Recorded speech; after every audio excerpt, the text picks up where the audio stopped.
And now back to Around the Kit with Joe Gansas. Guys, we are back, 646-787-8027. I see my next guest on the line, and I am pumped up for this tremendous drummer. I'm going to play a little solo and then pick up the great Gary.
Around the Kit with Joe Gansas. Guys, we are back, 646-787-8027. It gives me tremendous pleasure to welcome one of the best in the business to Around the Kit, the great Gary Novak. Gary, Joe Gansas, Around the Kit. How are you, brother? I'm doing very well. How you doing? That's a very nice thing for you to say. Oh, Gary, let me just tell you, bro, not many drummers, and I say this because I'm a very honest person, not many drummers make the hair on my back. Weckel, Simon Phillips, and you, just tremendous. Thank you for giving me some of your time today, brother. Oh, no problem, man. That's a very nice compliment. I appreciate that. How you doing today? I am pumped. I've been doing the show for about a year and a half. I interviewed like 200 drummers, a lot of friends of yours, but to have you on a show, I've been wanting to have you for such a long time. I got so much to get to you, but I want to thank you. I know you're busy. Thank you for giving me some of your time today. Oh, no worries, man. Yeah. It's gonna be a busy day for me. I'll tell you that much. Yeah, I hear you, bro. I'll get to my stuff, and I thank you. I think we're the same age. We were both born in '69, correct? That's it. Yeah, brother. So I think we're both going to be 50 years old soon. Oh, my God, a couple of years, Gary. You had to say it. But great stuff. I want to go back a little bit. You grew up in a very big city, Chicago. I live in New York, so we're used to the hustle and bustle of the big city. Take me back, Gary, in probably the mid-'70s, growing up in a tremendous family in Chicago. Your mother, Carol, and your father, Larry, were great pianists, and I think you started playing piano at 8. Take me back to that time. Was it a very special time having that sort of, foundation, not only in music, but in the household, too? Well, absolutely. I'm pretty fortunate, It's, my parents, both my parents obviously, were piano players. And, my mom passed in 93, and my dad is now 80 85. So he's, nice. somewhat retired now. But anyway, back in that era, my parents, in retrospect, it's kind of funny. They were smart in the sense that I wasn't really ever forced to do it. All right, it was something that at about 8 or I think it was 8. It was a decision that was made out of fun. It's kind of a funny story, actually. My dad was doing this studio session for the Playboy theme, okay? Mm-hmm. And I'll never forget it, man. I was about 8 years old when I went to the studio with my dad. And his drummer at the time was a very well-known Chicago session drummer named Tom Radke. Very good drummer. I think he's now retired. But Tommy had quite a personality, and he was married to the most beautiful jingle singer commercials in Chicago at the time. Her name is Bonnie Herman, who was a member of the Singers Unlimited. I don't know if you're familiar with any of those people, but it was a great vocal group kind of before Take Six and all that. Anyway, Tommy showed up to the studio in a yellow Ferrari Dino and his beautiful wife, and I sat there and looked at my dad like, you know what? I think I want to play drums. Yeah. He's like, yeah, I think I want to be Tommy. And, from that day on, it was kind of interesting. My dad borrowed a drum set from a friend of his. And, it was like an old Rogers or something, like a floor tom bass drum, snare drum, hi-hat, and a cymbal.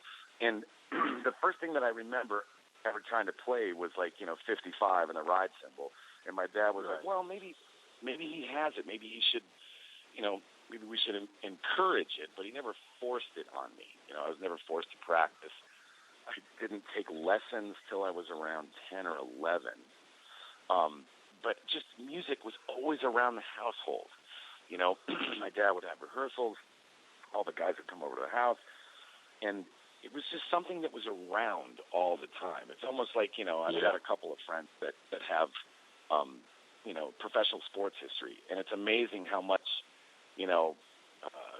guys in the NFL, their kids are now playing in the NFL. It's kind of, things run up. They just kind of run their natural course in the family.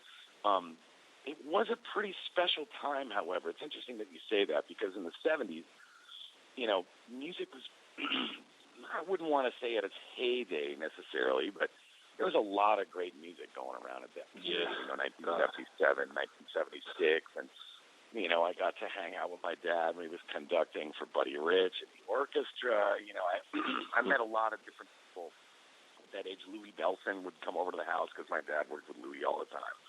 And, now that I'm 47, you look back on these experiences, and it was pretty incredible to be able to have that kind of camaraderie around the house all the time, But like I said, they never forced me into it, But the one thing I would say that I learned from my parents, which is pretty important, is they actually taught me a lot about what not to do. Because they're not drummers necessarily, but you kind of learn about what they don't dig about certain players, or this guy kind of tends to overplay, or this guy, tends to play a little bit too loud all the time in acoustic situations or whatever. And it's there's a psychology to music as well. You have to be able to really fit into the situation and make everybody else feel very comfortable. Because, we play an accompanist instrument, man. We're not leaders. So, the kind of certain things were ingrained into me at a young age, about how to support. And I think that actually went a long way. And I didn't really realize a lot of that until I got out of high school and moved to California. It was like, certain people don't understand the role necessarily, But absolutely. Yeah, man, I was very lucky, Joe. I have to say, it's not everybody I know has had the easiest route to choose music for a living with their parents, Yeah. So great stuff. Yeah, I had a lot of support, That's just bottom line. I had a lot of support. And when I got to be maybe 15 or 16, my dad started hiring me a lot when he could, not all the time, but when he could. I got some experience playing with some pretty great players at a young age. My dad hired me to do some gigs with Kenny Burrell and all the old jazzers, like Herbie Ellis and Connie Condoli and Pete Chrisley and all these, kind of classic jazz players. And I kind of got thrown into the fire a little bit, kind of quick. Right. And, back in that generation, man, politically correct really didn't exist, you know. So you have to learn in a hurry. Yeah. Well, you know what? Go ahead. At the age from 10 to 12, you played in your father's trio. My father was my hero, and he passed 3 years ago, and he was just the best man I ever met. You know, yeah, thanks. 10 to 12, you played in your father's trio. I got to ask you, Gary, was this the best education for a young 10-year-old you could ever ask for? It had to be. Oh, yeah. You can't compare anything like that. You know, the only thing is, like, when I didn't really realize at that early of an age that I could do something.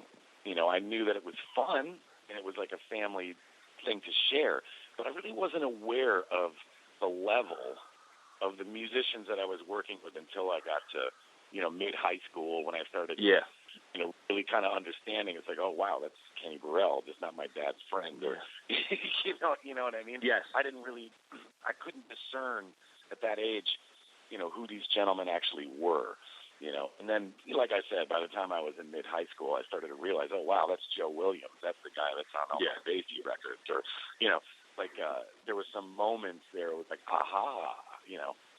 So it's, you can't really compare any kind of music education to that. I mean, I guess, like, you know, there's certain great programs in our country. You know, like Berkeley's got a really good program. Eastman, North Texas, you know, not to, you know, skip out on Miami or any of these other schools that you have wonderful programs. And a lot of these programs have very prolific musicians that are involved, if not running these programs.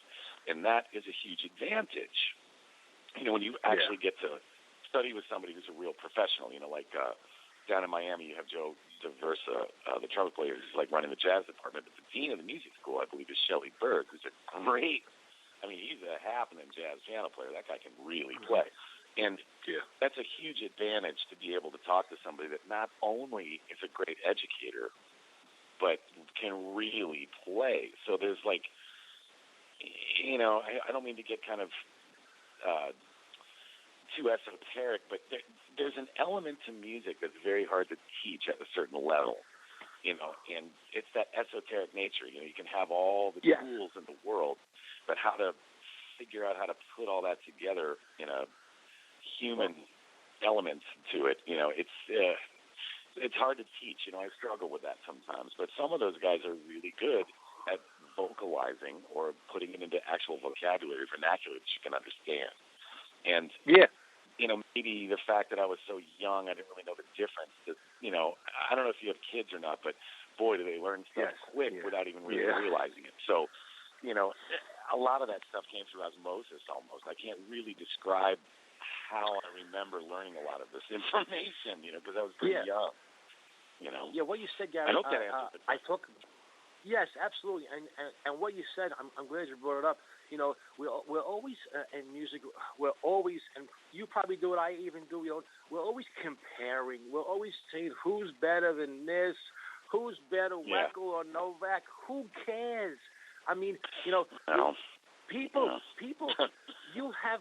We have our favorites inside, like, oh, who's the best drummer ever? That's your opinion, but I don't like it when we put guys like, who's better, Phil Rudd of AC/DC or Neil Peart? Well, they're different drummers. They're people. Completely. If you think they're great, that's fine. If I think they're great, he blows him away. Well, what makes him blow him away? In your mind, in my mind, he's better than him. So, you know, we're always comparing, but that's why you said music is so beautiful, because we have our own opinions, and it touches all of us different. Well, absolutely. And I think that, you know, I don't want to step on any toes here, but some of our drum industry, some of the media publications, I don't want to, like, you know, sit there and name names or anything like that, but, you know, there is a bit of that that's being promoted through media, you know, and, you know, readers' polls or all these kind of things, you know, it's kind of like, I don't really get all that, because a lot of my favorite players never even get on that stuff, you know? So it's kind of an interesting position that we're in with music, because it isn't a competition. You're absolutely right. And you named two of my favorite rock and roll drummers of all time. by the way. Phil Rudd and Neil Peart are incredible, both of them. Yeah, sure. Yeah, they're incredible. For different reasons, yeah. Yeah, absolutely. But, it's interesting, but there is a little bit of this sports or athletic element that's come into our scene lately, yes. And I don't really know how I feel about it either. I mean, a lot of these guys, they have incredible technique, and it's all this amazing drumming I see all over these Facebook posts, guys playing along with these very kind of mindless music, in my opinion. That's a great word. Yes. Yeah, it's kind of mindless, and just for me, and this is only my opinion here. But I'll speak the truth.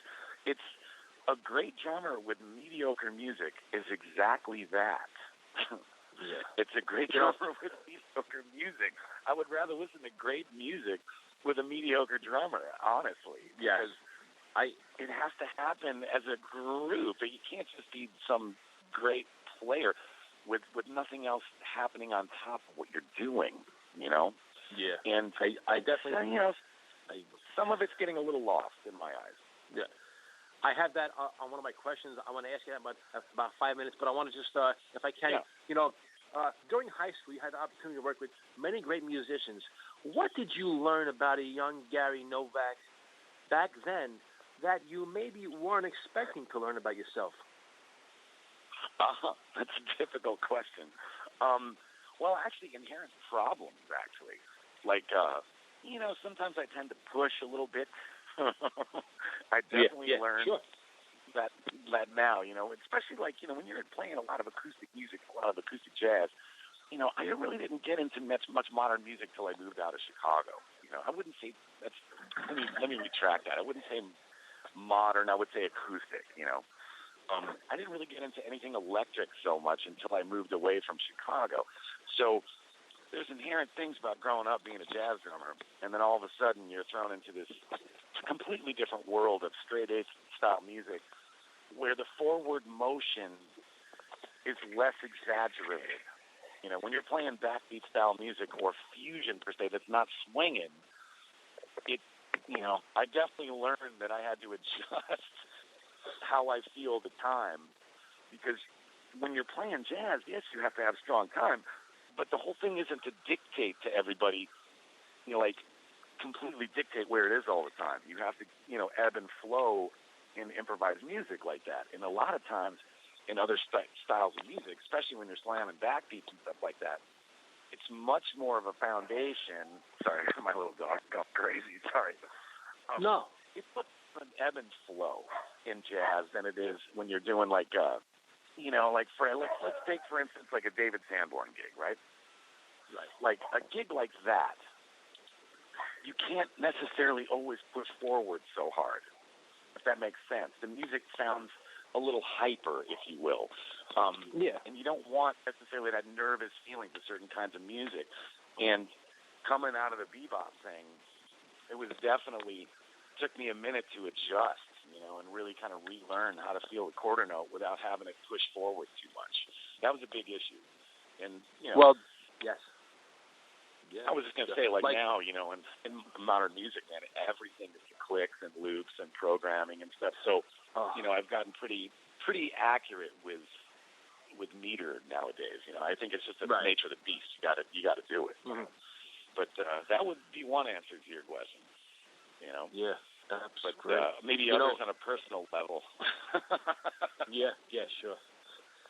I like to ask my guests, if there was a one point in their career, maybe not the best point or that one vital time. I have to think to you, a 19-year-old moving to L.A., was it a vital point in your career? I mean, you didn't necessarily, make it at 19, but I think it's something that a young Gary Novak needed to do.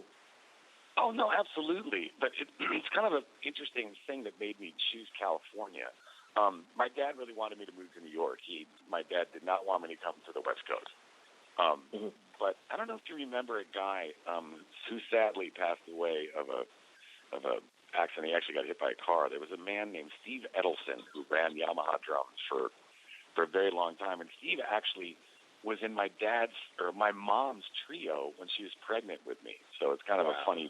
He was a Chicago guy, and he ended up moving to California, played on Name That Tune and all this kind of stuff. But Steve started. He was the A&R guy for Yamaha for a very long time, and he gave me a deal in '86, and that's when I signed with Yamaha. And Steve was the guy that told me, you should think about trying California because if you're starving, you don't have to turn on your heater. Right. So, I was like, all right. Well, I came out here to visit a friend of mine named Dave Hooper, who's also a very, very, very good drummer. And his dad is Les Hooper, the arranger, who did a lot of TV and a lot of movies and stuff like that. So I came out here in 1988 to visit Dave. And I went to Santa Barbara with him. We camped on the beach. And I just couldn't believe people lived like this out here, coming from Chicago. I was like, are you kidding me? Like, I don't even care if I, work in the post office. I'm moving to California. I really didn't have much to do with music, to be honest with you. Yeah. So when I came out, it was more of like an instant love affair with this place, with the mountains and Mammoth and Big Bear and the ocean. It's kind of a nice place to live aside from, just aside from being the cool music scene that it is. I actually really liked it out here, so it was actually nothing to do with music. My dad was pissed. Right. Yeah. But it was a pivotal point. And, when I first moved here, it was incredible because, like, Vinny was still interested in playing around town all the time, man. I used to go see him every Sunday, man, at this little club called Le Cafe, and I would sit 2 feet from his floor tom, and it was incredible to see him play, and this was like 89, 90, 91, around that period, and all the guys were playing. Like, Peter was playing around a lot, and, I remember because I actually helped Dave when Weckl decided to move to California. I remember I was like, let me hook you up with this real estate agent, this lady I knew, and he ended up buying a house that was kind of close to me. So I used to go see Dave play all over the place, man, all around here. And there's, John Robinson, Harvey Mason, all these guys. Yeah. Everybody was playing a lot live. It was a different era. And, absolutely. There's still stuff going around town now, but it's, it's a lot of the newer crew and all these younger guys, which is cool. But the thing is just half the amount of venues that used to be. You know what I mean? Yeah. It's similar in New York, too. A lot of places have gone away, and, it's not the same scene as it was in 1990, Right, sure. But it's a bit unfortunate, but, all things change, so you got to kind of roll with it. But, it was an amazing time in the 80s, It was like I caught the tail end of all the real record date scene and the sessions and when everybody was super working. It was a different era. It was a good era, actually. And how? Absolutely. If so, how is that 19-year-old Gary Novak different than a 47-year-old Gary Novak, or is he really not too much different? That's a good question. I would say musically entirely different. Personality-wise, we're all kind of the same core people. I just had a lot of life experience since then, that changes your perspective. After traveling over the world so many times and, not to totally get into some of the craziness, but, I had a terrible scare with the Electric Band when we lost a right engine, an explosion, and a landing gear failure. Emergency landing, and we kind of crashed at the tarmac in London on May 13th, 1993. Not that I remember or anything, but, there's certain things that change your perspective. I've been around the world quite a bit and experienced some, and have been close to some pretty gnarly events, like a terrorist bombing at Piccadilly Circus, and Russia. I experienced something when the lady blew herself up in the subway under my feet. So, when you're on the road and you see things like that, it kind of changes your perspective as a human. So I would say that, of the 7 of 9 lives that I've used up already, that's what I've changed a little bit. You see the world in a little bit of a different light. But, man, I'm the same guy, man. Really. Yeah. I'm the same guy. I think for myself at 19, and now I'm going to be 48 in May, I think the word that comes to my mind is, I've always been this comedian, this guy who will, almost make a jerk out of myself to get a laugh. But I think the word that comes to mind is I've matured. I've matured in some way, not only in music but in my life. Does that word come to mind to you too at all?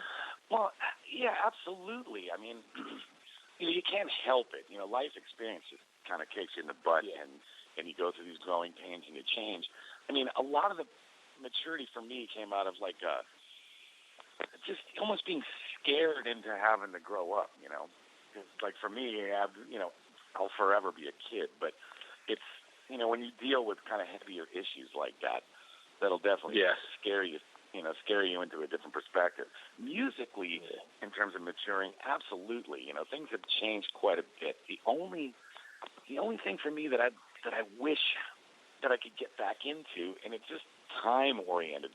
I'd like to get back into practicing. I've been kind of running around quite a bit, and I'm hearing new things, and new things in my head, and new phrasing, and just a little bit of a different influences. I've been checking out a lot of new stuff, and I just kind of want to disappear for 4 weeks, play for 10 hours a day. But the older I get, the more responsibilities I have.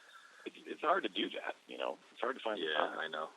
Absolutely. And then sometimes, you take a gig that's, for instance, like I'm doing this Italian pop stars gig for a couple months in Italy this summer, playing soccer stadiums. It's a big gig. This guy's a huge star over there, but it's kind of rock and pop, and they spent I don't know how many million euro on the stage and the video screen, but we ain't exactly up there really throwing down. We're playing along with the computer and the choreography and the whole thing, but so stuff like that, when you do a financially good job, you might get better in your playing in certain other ways, but other things suffer. I won't play anything faster than 16th notes from May 15th to July 17th, Right. So you come back Gary, on the tour like that, and you're stiff. You said you don't have what you... Go ahead, I'm sorry. You said you're not really throwing down, and I get that. We all want to go up there and just, play what we can, but you're still creating a memory there. You're still creating a memory live on stage that, we can't take away. And I think sometimes, we all want to just go up there and wail, but you're still doing it, and you're still playing it. I think that's got to be, special also. Oh, no, don't get me. Maybe I was a little bit... Maybe I misconstrued or didn't use the right vernacular, but, the way I see it, I love playing commercial music. I have no issue playing it. But I'll give you an example about what I'm talking about. Maybe that'll help.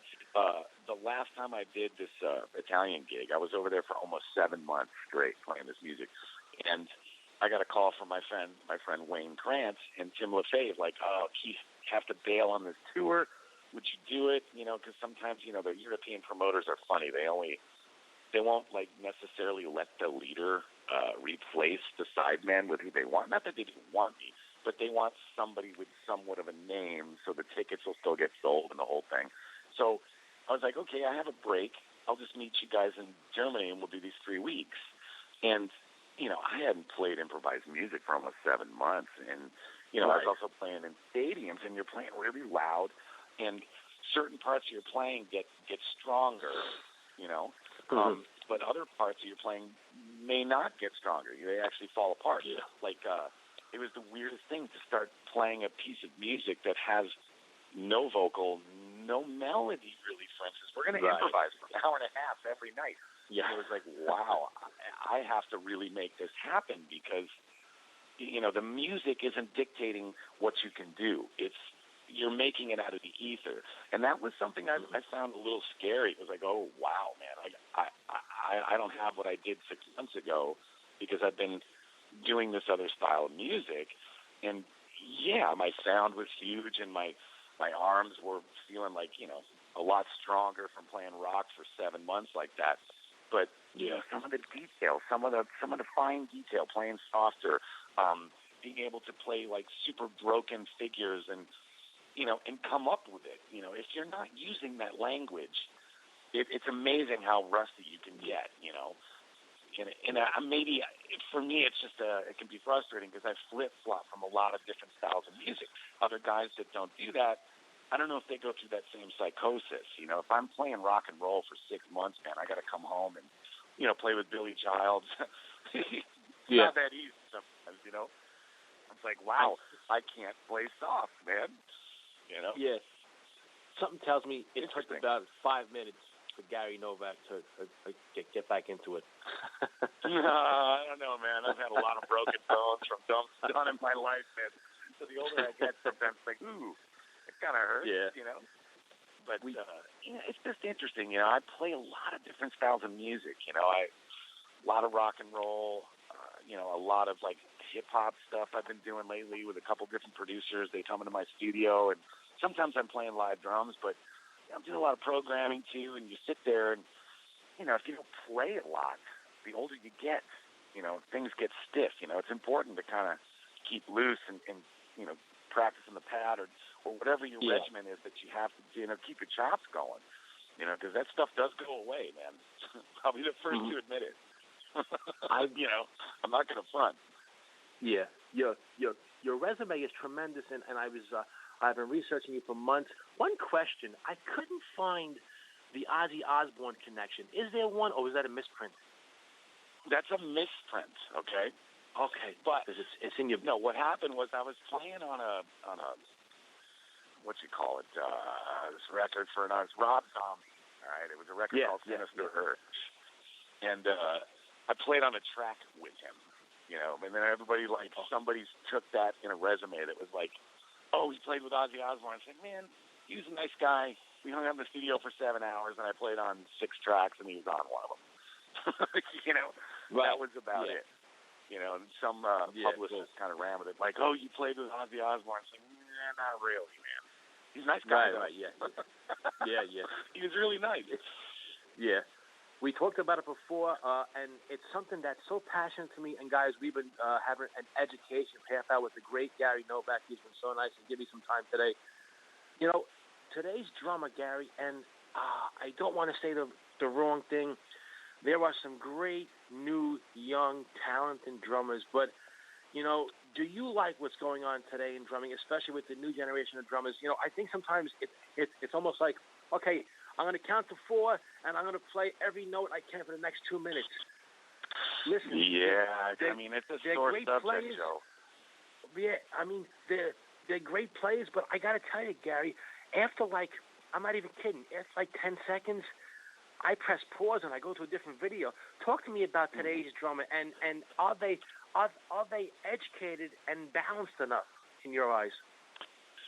Boy, that's a great question, Joe. You know, it's funny, man, because, you know, there's so many good players on a technical level, you know. Right.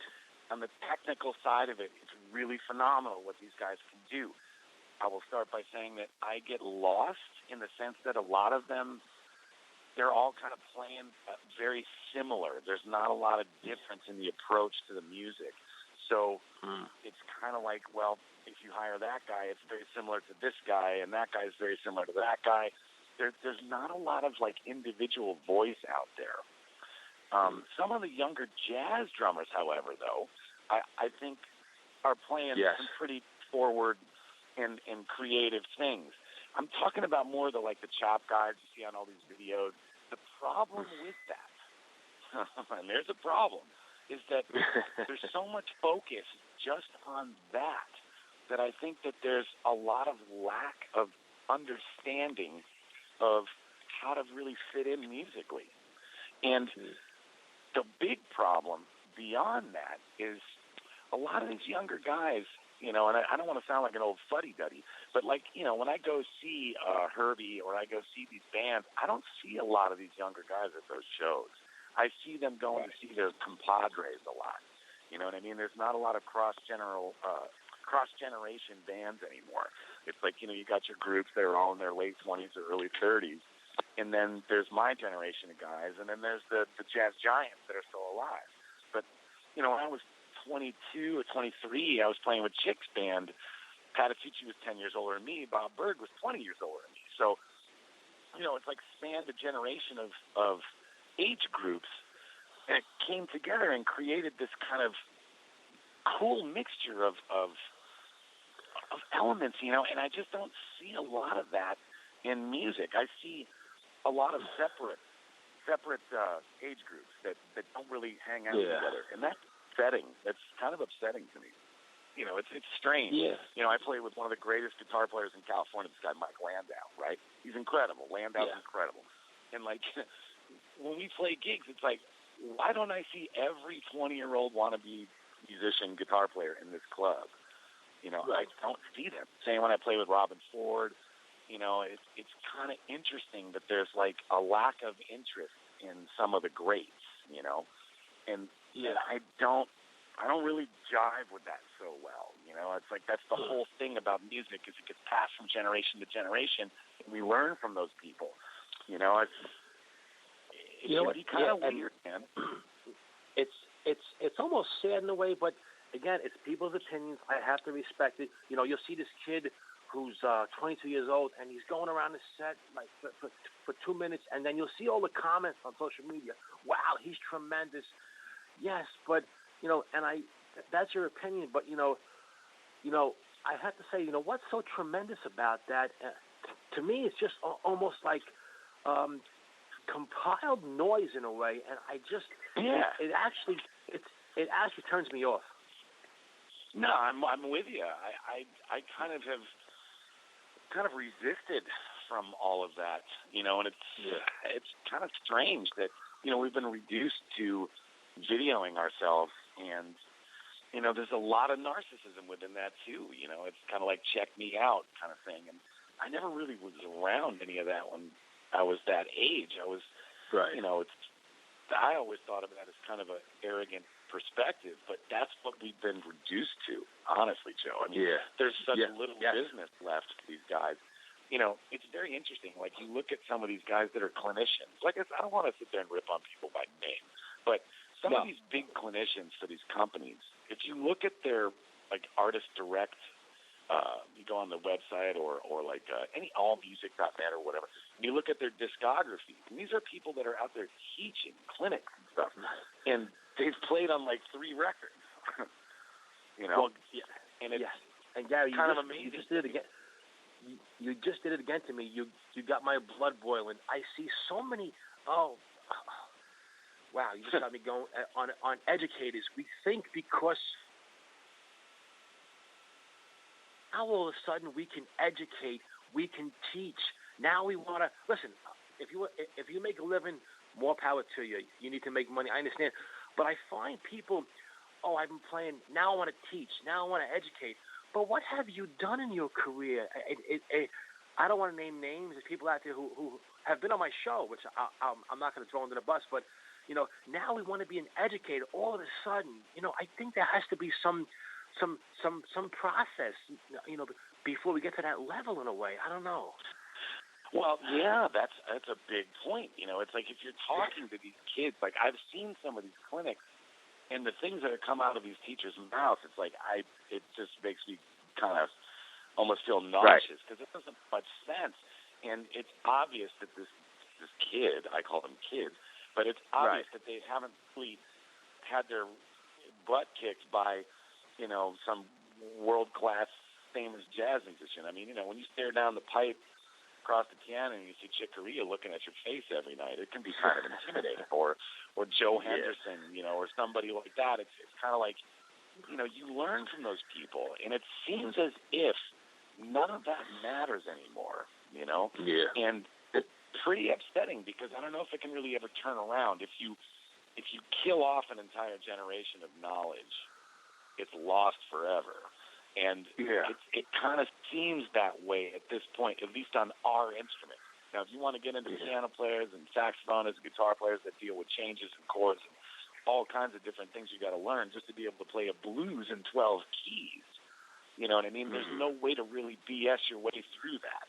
You can't really BS on piano, you know, and a lot of things about our instruments, since we don't deal with any of that kind of stuff, it's kind of like gives a little bit of a validation to the point that drummers are kind of stupid sometimes. I hate to say that, but, you know, we get away without without really having to do a lot of the language history of our music.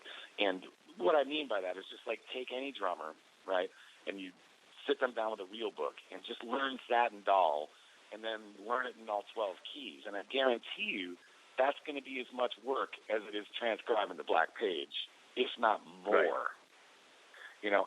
So, there are certain things that are instruments is actually quite easy because we don't have to really deal with that side of music, and most jazz drummers that I know, the Joe LaBarbers and the Peter Erskine and Jackie Jeanette and Bill Stewart and all these great musicians, they really understand music.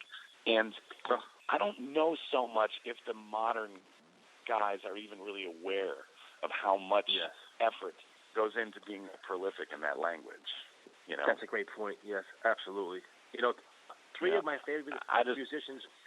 My favorite bass player is Will Lee, and Osnoy, Will Lee, and you just kick-ass stuff, man. When you get involved in that kind of environment, that's special, even to a Gary Novak. No?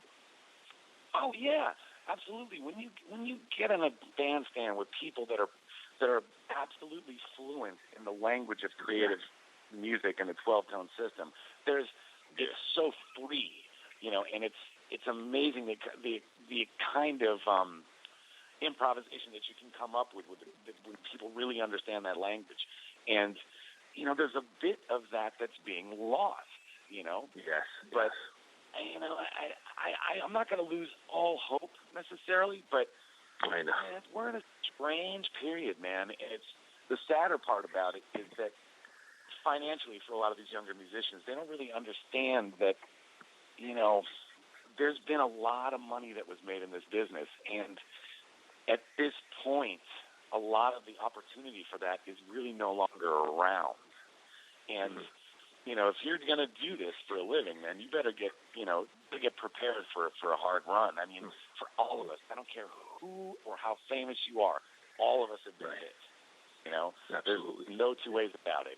And, one of the things we were talking about earlier, Joe, in the fact that, there's not a lot of cross-generation, communication, a lot of these guys will take gigs for less than my drum tech was making when I was playing with Alanis.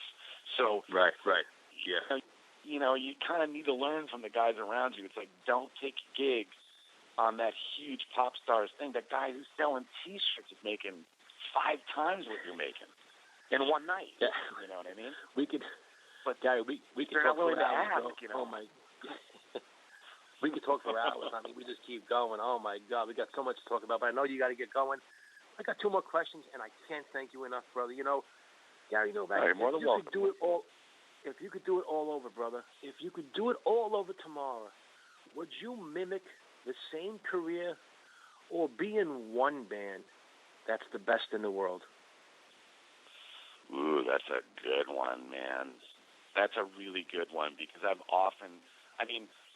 it's funny that you say that because in a lot of ways, I really wanted that experience of being in a group like that. And I kind of got a little taste of it when I played with Alanis, from 98 to 2001. We were kind of not the biggest in rock and roll, but one of the top 10 bands that were out there touring, And we were a band. It wasn't like hired guns. We were the band, and it was an amazing experience to kind of feel that, in the end of the rock and roll heyday. It was private planes and our own buses and huge rock gigs. It was a ball, and that I think is the ultimate payoff. Is when you start a band like something like AC/DC, and you're just all of a sudden like the biggest thing for your entire career. And you create this music that everybody identifies with. It's hard for me to give a definitive answer. I probably would come back and change instruments. I probably would be a piano player. Okay, nice. Yeah. I seen you play. You play really good too. The piano. I seen you. I'm trying. You kill it on there too. Yeah. Yeah. A lot of Gary, pardon my friend. Yeah, absolutely. But we go through life. People, some talk for a living. Some policemen, firemen. how has life been for you actually speaking with your hands? That's how we speak as drummers. I mean, how has life been to speak with your hands? Well, yes, it's interesting that you say speak with your hands. I say speak through a language that's not communicated vocally. Music is an international language. People can understand this language, and it crosses cultures. It can, change political views. It can change the way you treat your wife. It can change the way you look at anything. When music hits somebody in the right way, it can be a very powerful, powerful thing. And that has been kind of the best experience that I've had, is when you can communicate with an audience and you can get anywhere from 55,000 to 80,000 people, those special moments when you have those magical gigs and you communicate that message. There's no greater feeling than that. It's even beyond, it surpasses the music that you've made, because you've made that communication, you've made that connection to that many people at one time. That human experience is incredible, and that's the one thing that I'm actually afraid that's going to go away. Because if people don't really support the music, and they're not interested in the human experience to watch humans create something, that's a big part of society that's lost. I mean, look at what happened after Woodstock, music has a very profound effect on people, and that's a beautiful feeling, and sometimes that effect might not be the most positive, I mean, look what happens in, some of the hip-hop and the Chicago drill scene, and all these guys that are like, the darkest music you've ever heard, definitely has an effect on culture, just as, some of the other music in our past, like some things are meant to create negative energy, and it definitely works. It definitely works. I don't know if you've ever been to a Slipknot show, but I've gone to see Slipknot, and that was like one of the scariest concerts I've ever been to, man. I felt like I walked into the gates of hell, but they were incredible. The band sounded incredible.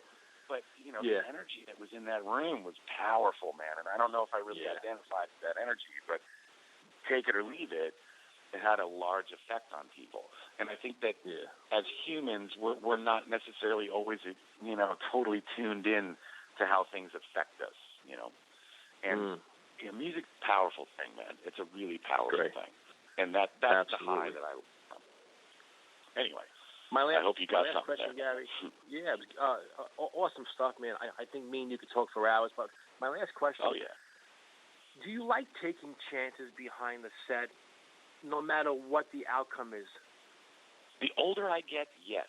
When I was younger, I was always afraid of judgment from, that competitive side, what we were talking about earlier. Like some guys like, he's going for stuff and he can't make it and all that kind of stuff. At this point in my life, that's all I want to do is try to go for it, And it's interesting because Chick's attitude was always like, man, if you go for something and you can totally get lost, that's probably the hippest music you're playing in the entire evening. So, it took me a while to kind of get the confidence to be able to feel like that. But yeah, man, you have to be fearless, man.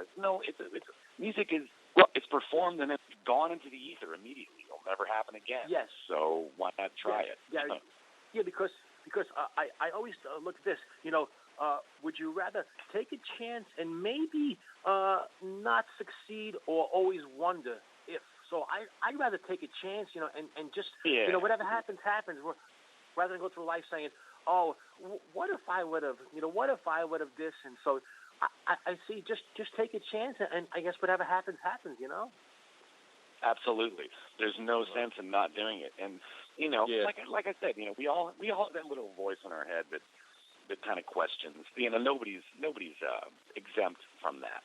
But, at this point in my life, man, there's no sense in not chasing something that you've never done before. I mean, it makes no sense. We have limited time on the planet. Just go for it, man. Absolutely. Gary Novak, just tremendous. When I watch you, I get lost, and that's a compliment. And I thank you so much, brother. Man. Just keep doing what you're doing. I ask my guests one question at the end, and I don't debate the answer. Whatever you give me, you give me. Gary Novak, on a scale of 1 to 10, brother, how would you rate this interview honestly? Oh, I rate it as a 9. Nice, bro. Good question. The only reason I'm not giving you a 10 is I'm slow today. Nice. Well, listen, I got to fly to Yerevan today, so I'm like a little bit. I was up till 2 in the morning, packed, so I'm like a little bit slow. So I feel like maybe I wasn't as articulate as I'd like to be, but we'll do it again. Oh man, you're just tremendous. I just a joy to watch. Gary Novak, from all of us at Around the Kit, we will continue to follow your drumming journey through life and drums. Thank you so much, brother. Thank you very much. And I'll be in New York April 6th to the 12th. Human Element, stand in with Arto and Kinsey and Matt Garrison. We'll be at Shapeshifter over that weekend. So maybe I can hook up, get you some tickets if you want to come out. Great, brother. I'll be in touch. But Gary, have a great day. Thank you so much for this time. It's been my pleasure. My pleasure as well. Have a good one. All right. Guys, the great Gary Novak, just tremendous stuff. Have you ever watched this guy play? You ever watch this guy play, and it's like, it's like he's so in the pocket. He's so subtle. And then all of a sudden, it's like, bam, he just goes for it, and he always gets it. I asked him that question about taking chances. I love the fact that he does that. He takes a chance. And listen, does he always succeed? I don't know, maybe not. But that's what makes Gary so great. He's not afraid to take a chance, and I love that. Guys, if you can, check out all that he does, the great Gary Novak. Once again, thank you to the great Gary Novak.